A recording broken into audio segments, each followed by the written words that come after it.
एक बात आपसे पूछें, एक घर में एक माता के 4 पुत्र हैं। अगर एक पुत्र भी एक दुखी हो जाएगा तो दुख भाई को नहीं होगा, दुख बहन को नहीं होगा, दुख सबसे ज्यादा अगर किसी को होगा तो घर में जो बूढ़ी माँ रहती है ना, घर में जो बुजुर्ग माँ रहती है, जिसकी औलाद है, जिसकी संतान है, सबसे ज्यादा दुख उस माँ को होता है। उसी तरह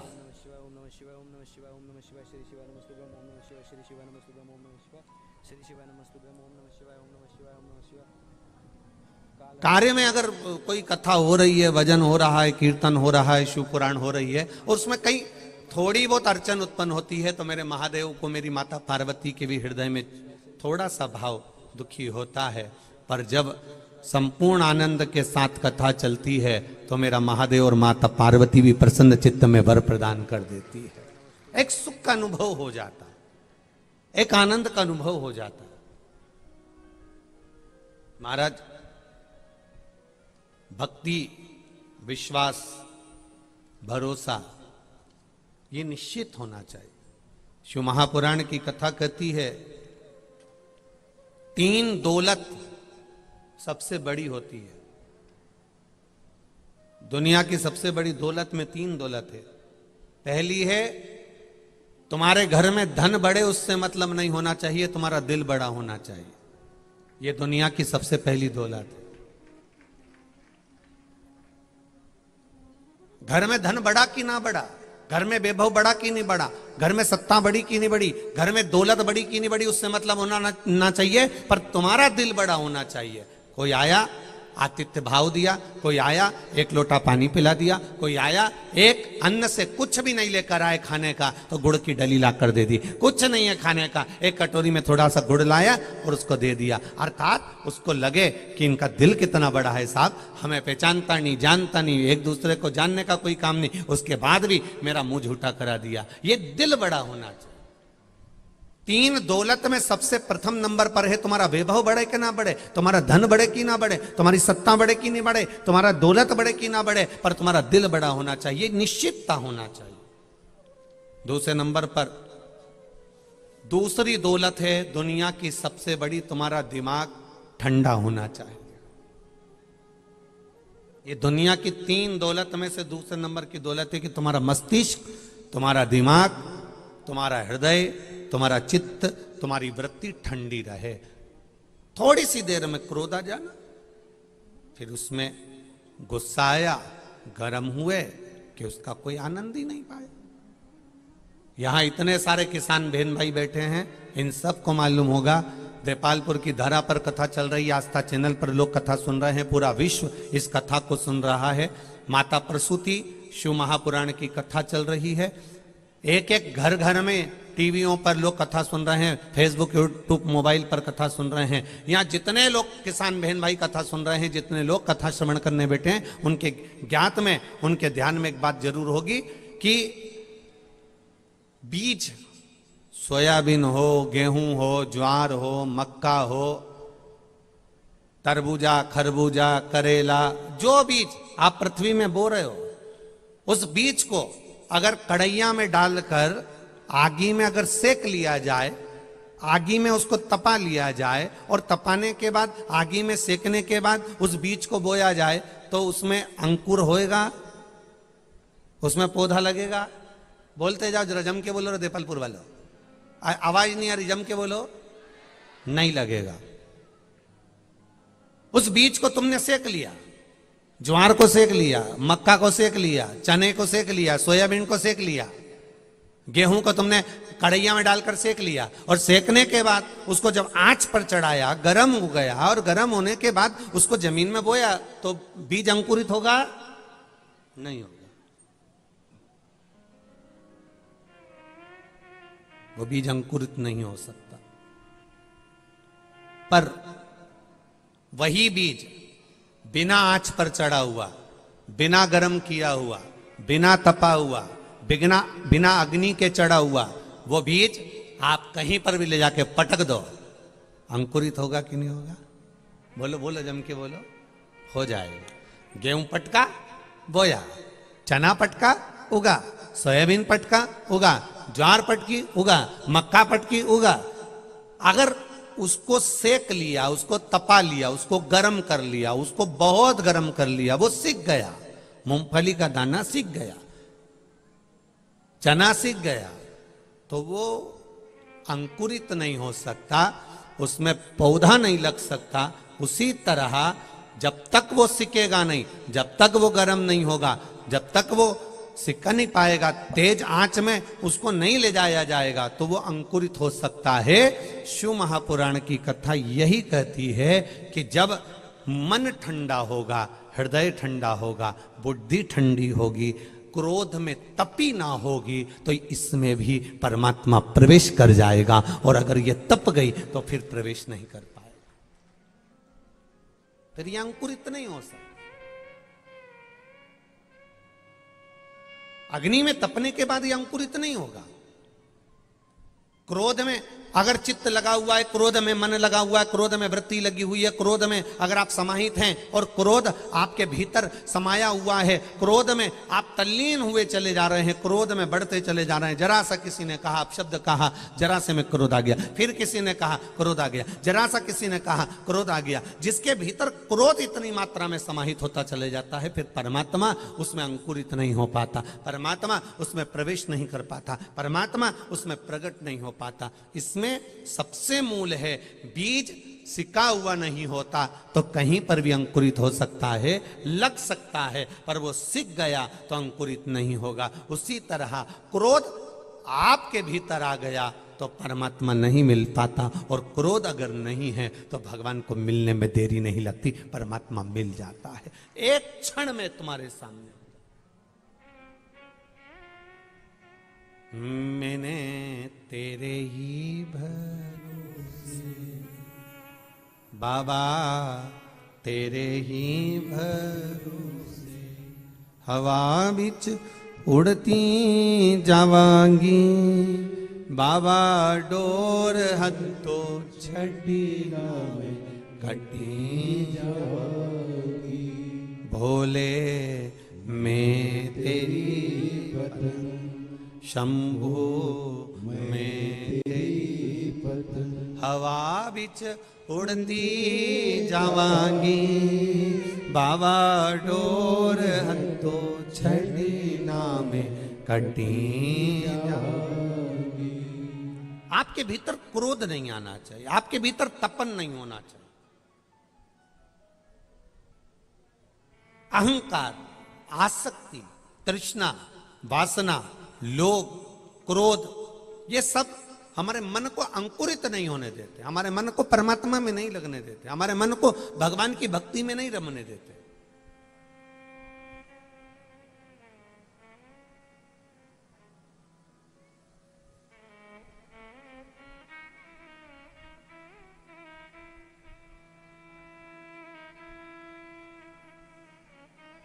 जब हमारे भीतर भगवान की अविरल भक्ति बढ़ती चली जाती है तो हृदय अपने आप शीतल होता चले जाता, हृदय अपने आप शीतलता का अनुभव करने लगता।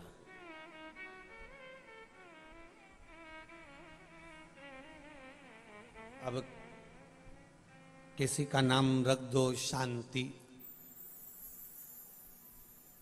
और मालूम पड़े भीतर की शांति नहीं हो और दिन भर करे क्रांति, तो फिर वो शांति नाम रखने से मतलब क्या हो गया? भीतर की निर्मलता लेकर आइए, भीतर की शुद्धता लेकर आइए, और जब भीतर की शुद्धता आएगी, भीतर की निर्मलता आएगी। जैसे कई बार हम कथा में कहते हैं कि शिव जी को जल चढ़ाओ पर छल से मत चढ़ाओ।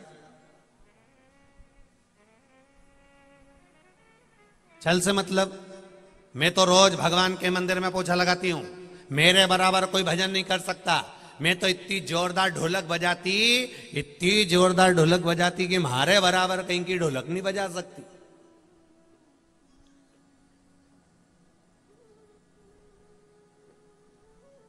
अरे उना दिना उस दिन गांव में खड़ी सत्ता हुई, कोई नहीं आया, मैं अकेली ऐसी ढोलक बजाई, ऐसा भजन गाया।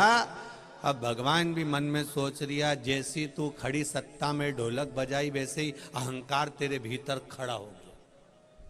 फिर काहे कि तूने खड़ी सत्ता में ढोलक बजाई। अरे हरतालिका तीज के दिन, बड़ी तीज के दिन गणगौर में कोई नहीं आया, मैंने सारी तैयारी कर दी, मैंने सब जमा दिया। बाकी के भाई बेरा तो बाद में आई, मैं तो पूरी तैयारी करके बैठ गई थी पूरी।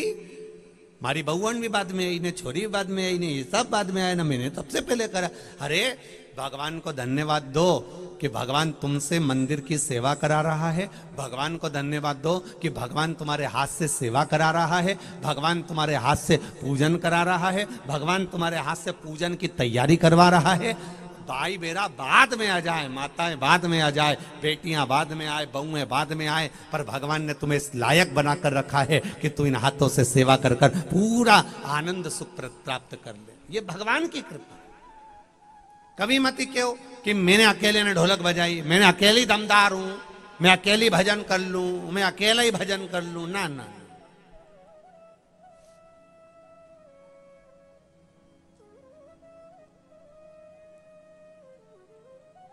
कभी मत क्यों कि अकेला। ना ना, ना। मैं आदरणीय कैलाश भैया जी से भी कहूंगा, 7 दिन शिव महापुराण की कथा चलेगी।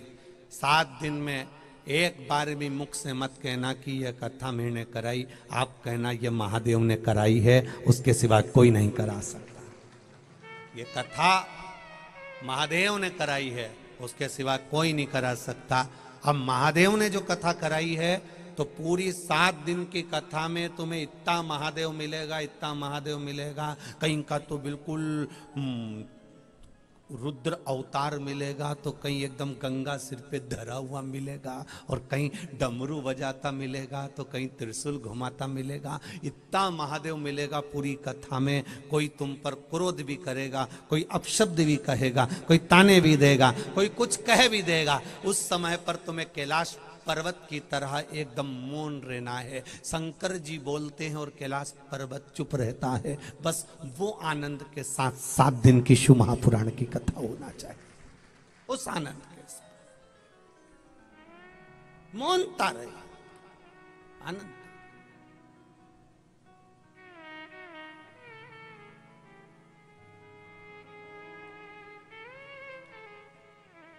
और ये हमारे चित्तवृत्ति का आनंद है, हमारे भीतर का आनंद है। एक माँ कह दे कि मैं भगवान के मंदिर में झाड़ू लगाती हूं, मैं पोछा लगाती हूं। ना ना, लगाया। ये तो भोलेनाथ जी की कृपा समझो, देवादिदेव महादेव की करुणा समझो कि वो आपको इस लायक बनाए हैं कि आप मंदिर में जाकर झाड़ू लगा पा रही हो। नहीं तो मालूम पड़े ये शरीर में कोई ऐसा रोग दे देता वो, और तुम पलंग पर पड़ी रहती, तो क्या मंदिर में जाके झाड़ू लगा सकती थी? क्या मंदिर में जाकर पोछा लगा सकती थी? क्या मंदिर में जाकर सेवा कर सकती थी? वो तो उस शिव की कृपा है, उस देवादिदेव महादेव की करुणा है, वो तो उस भोलेनाथ की कुछ उदारता है, उस शंभू की कुछ कृपा है, जिसके बल पर आप सेवा कर रहे हो।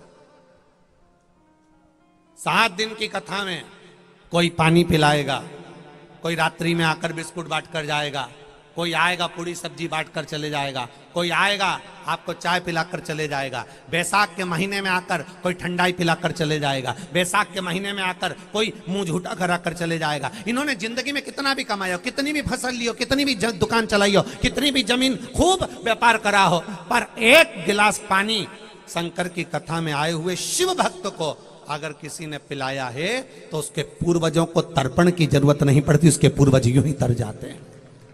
कोई साधारण है शिव पुराण?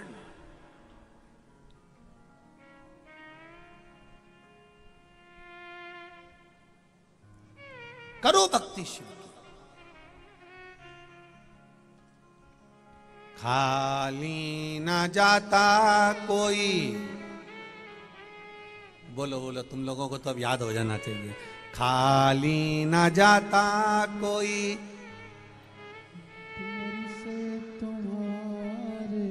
ए दीनानाथ तू चुप हो जा। जीजियो तुम गाओ रहे हो, जी जाओ तुम भी गुनगुनाओ, बड़े प्रेम से बोलो। खाली ना जाता कोई,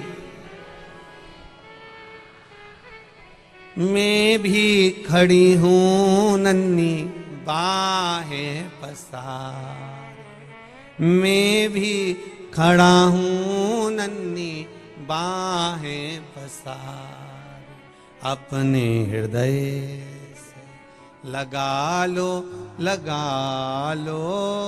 गिरा जा रहा हूं उठा लो। प्रभु अपने दर से अब तो न टालो, गिरी जा रही हूँ उठा लो।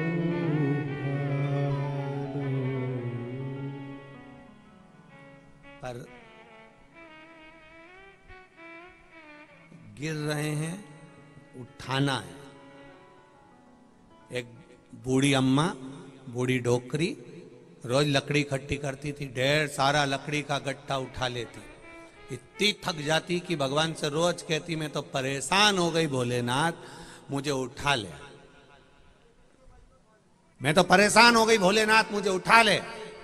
एक दिन पार्वती जी ने भोलेनाथ जी से कही, रोज कहती डोकरी, रोज के बूढ़ी अम्मा उठा लो उठा लो उठा लो, जाते क्यों नहीं उठाने? शंकर भगवान बोले, अगर आज बोलेगी तो मैं उठाने चले जाऊं। और जो बूढ़ी अम्मा ने कहा मैं तो बहुत परेशान हो गई भोलानाथ, मुझे तो उठा ले। इतने में शंकर भगवान प्रकट हो गए, उन्होंने कहा चल डोकरी, मैं तुझे उठाने आ गया। इतने में डोकरी बोली, मैं मेरी नहीं बोल रही थी, मैं तो कह रही थी लकड़ी का गट्ठा उठा, मैं मेरी थोड़ी ना बोल रही थी।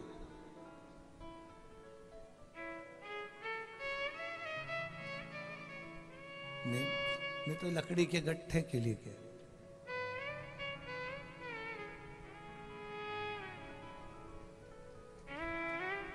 शिव कृपा है, शिव की उदारता।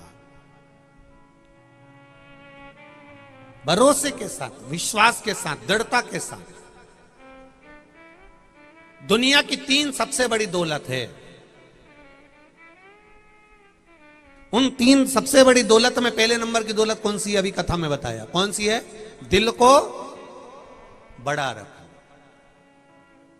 दुनिया की दूसरे नंबर की दौलत है अपने मन, बुद्धि, चित्त को जम के बोलो जरा, ठंडा रखना। ये दुनिया की सबसे बड़ी दौलत है। जरा सा क्रोध आता है, मन ठंडा नहीं रहता, बुद्धि ठंडी नहीं रहती। जरा सा क्रोध आया और सब करे धरे पर पानी फेर दिया। इतनी सी देर का क्रोध, बहुत क्षण मात्र का।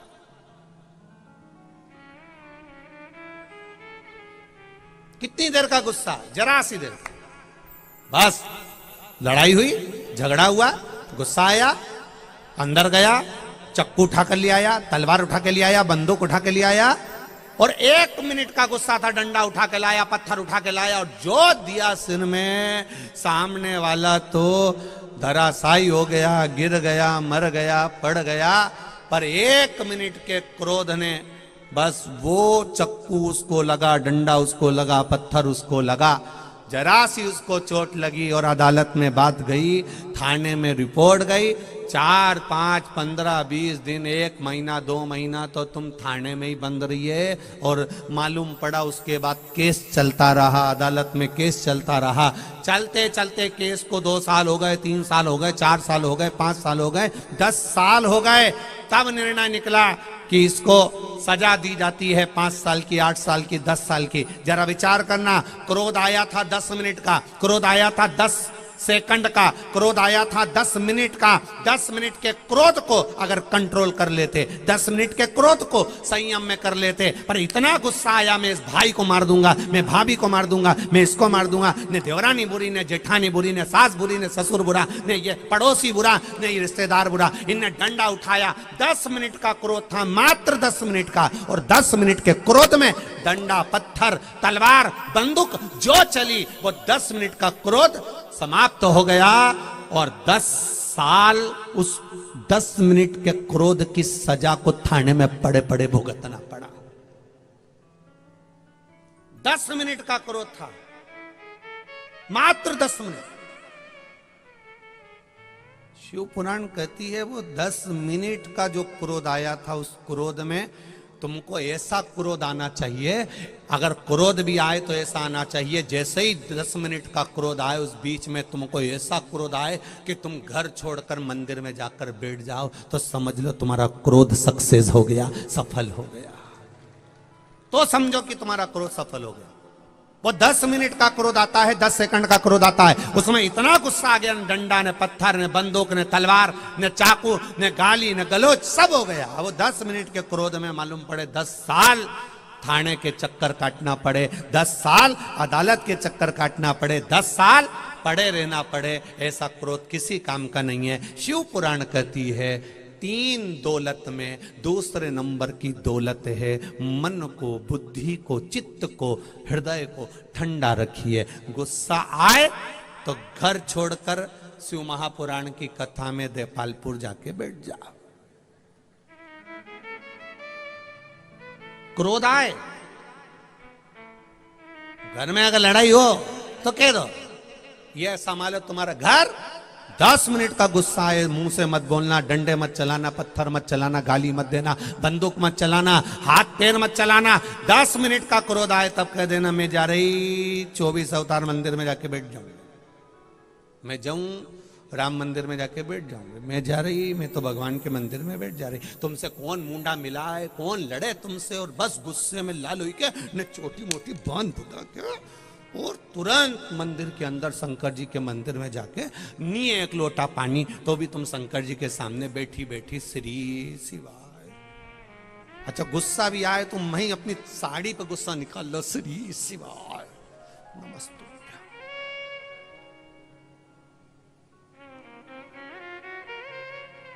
और इस बीच में कहीं का तुम मंदिर में जल चढ़ाने आ जाओ और तुमको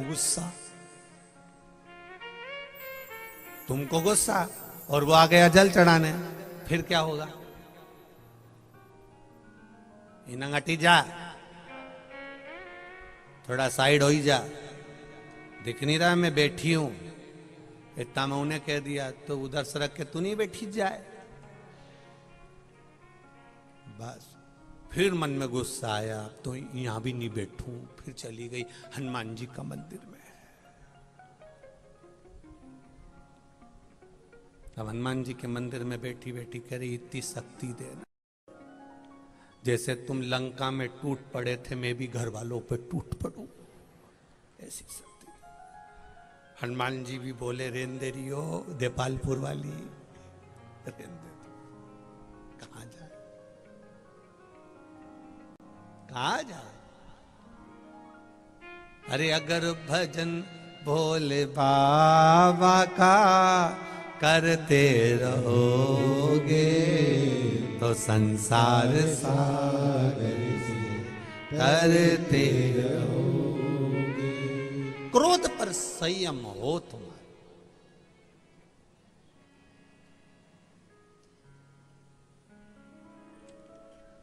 तीन दौलत में पहली दौलत है दिल को, बोलो बोलो जम के बोलो, जम के आवाज नहीं आ रही है, बड़ा रखना। दूसरे नंबर की दौलत है मन को, बुद्धि को, चित्त को ठंडा रखना। गाली दे दी ना, दे दो। गाली देने वाला व्यक्ति सोचे कि मैंने एक गाली दे दी ने मैं सवा शेर हो गया, कुछ नहीं हुआ। बा भगवान कृष्ण की सभा में कितनी गाली बकी थी वह बुआ जी के छोरे ने। भगवान कृष्ण की सग्गी बुआ का छोरा, क्या नाम था? शिशुपाल। सग्गी बुआ का छोरा। गाली कोई दूसरा नहीं देगा तुमको, गाली कोई दूसरा व्यक्ति नहीं देगा तुमको, अपशब्द कोई दूसरा व्यक्ति नहीं कहेगा तुमको। जब तुम्हें बढ़ता हुआ देखा जाएगा तब तुम्हें गाली दी जाएगी। जब तुम आगे बढ़ते जाओगे, उन्नति की सीढ़ी पर चढ़ते जाओगे। अभी तुम्हारे पास में मात्र 1 बीघा जमीन थी, धीरे धीरे खरीदते खरीदते 2.5 बीघा हो गई, 2 बीघा हो गई, 3 बीघा हो गई। बस अब तैयारी कर लेना, जैसे जमीन बड़ी है वैसे गाली पड़ेगी। पहले एक गाड़ी थी, केवल साइकिल, मोटरसाइकिल आ गई, 4 व्हीलर गाड़ी आ गई, ट्रैक्टर आ गया। तैयारी कर लेना, जैसे गाड़ी बढ़ी है वैसे गाली बढ़ेगी।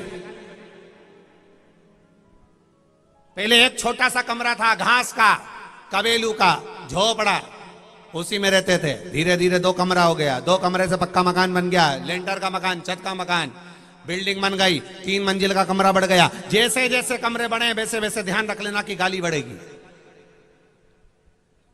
पहले तुम्हें कोई नहीं जानता था, कोई नहीं। तुम्हारा नाम धीरे धीरे धीरे धीरे आगे बढ़ा है। नाम अगर आगे बढ़ा है तो तैयारी कर लेना कि गाली पड़ेगी।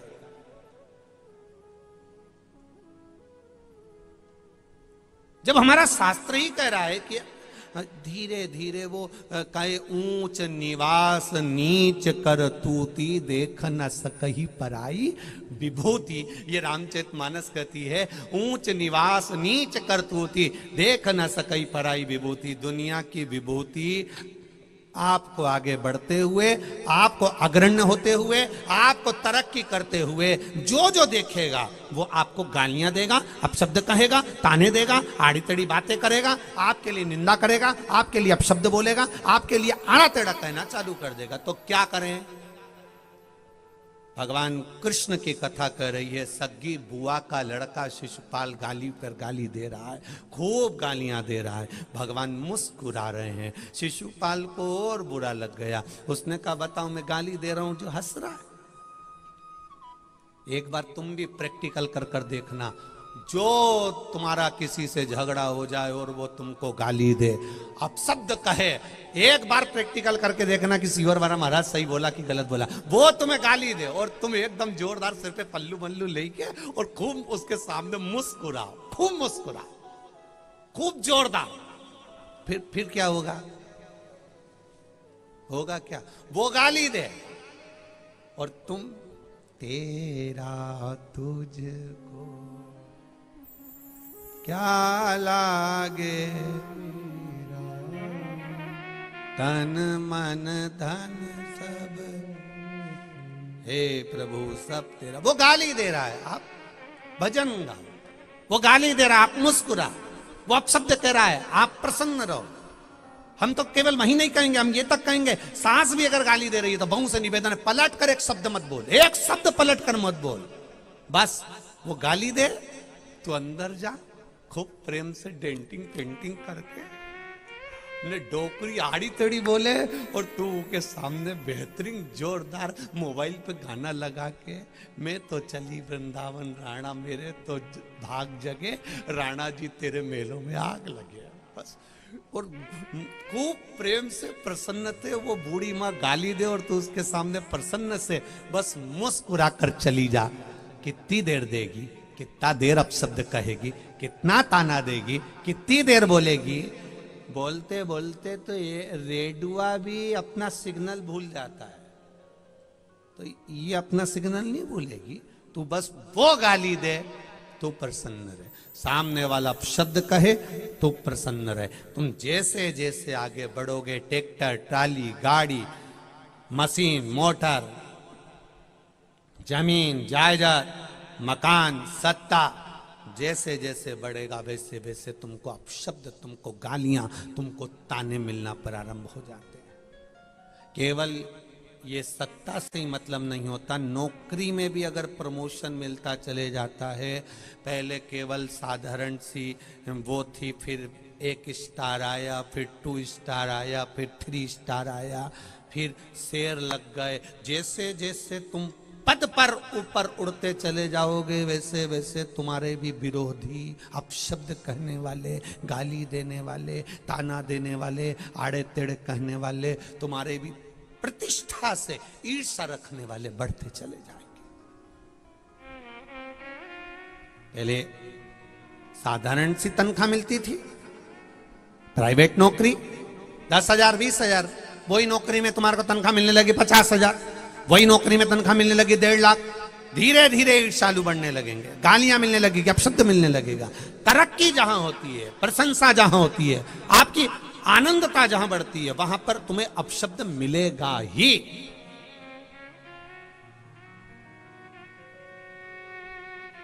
तो तीन सबसे बड़ी दौलत है, उसमें पहली दौलत है दिल बड़ा रखिए, दूसरी दौलत है दिमाग, मन, बुद्धि, चित्त को क्या रखना है, ठंडा रखिए। और तीसरे नंबर की दुनिया की सबसे बड़ी दौलत है अपनी जुबान को, अपनी वाणी को मीठा रखिए। ये दुनिया की सबसे बड़ी दौलत है, सबसे बड़ी दौलत। अपनी जीवान को, अपनी वाणी को मीठा रखो, मीठा।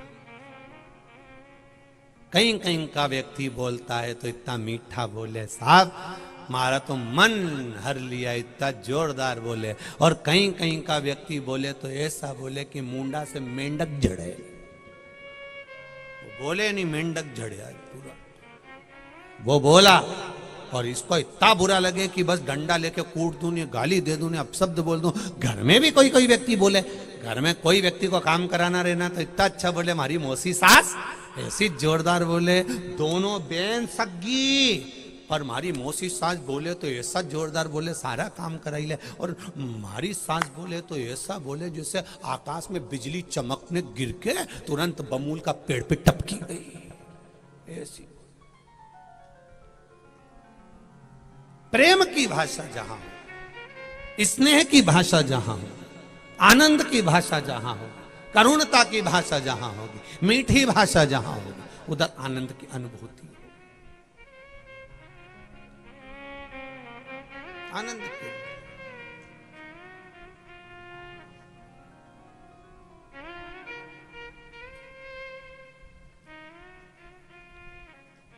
और महाराज इसीलिए कहते हैं हरिओम में ओम समाया है, मेरा भोला नगर में आया है। हरिओम में ओम समाया है, मेरा भोला नगर में आया। हरिओम में ओम समाया है, मेरा भोला नगर में आया है। हरि दोनों हाथों से ताली से बजाते हुए तीनों पंडाल के सभी भाव से आनंद के साथ, मेरा भोला नगर में आया है, मेरा भोला नगर में आया है, मेरा भोला नगर में आया है, मेरा भोला नगर में आया है। हरिओम में ओम समाया है, मेरा भोला नगर में आया है। हरि ओम में ओम समाया है, मेरा भोला नगर में आया है। हरिओम में ओम समाया है, मेरा भोला नगर में आया है। हरि ओम में ओम समाया है, मेरा भोला नगर में आया है। मेरा भोला नगर में आया है, मेरा भोला नगर में आया है। ओ मेरा भोला नगर में आया है, मेरा भोला नगर में आया है। हरिओम में ओम समाया है, मेरा भोला नगर में आया है। हरि ओम में ओम समाया है, मेरा भोला नगर में आया है। बड़े भाव से दोनों हाथों से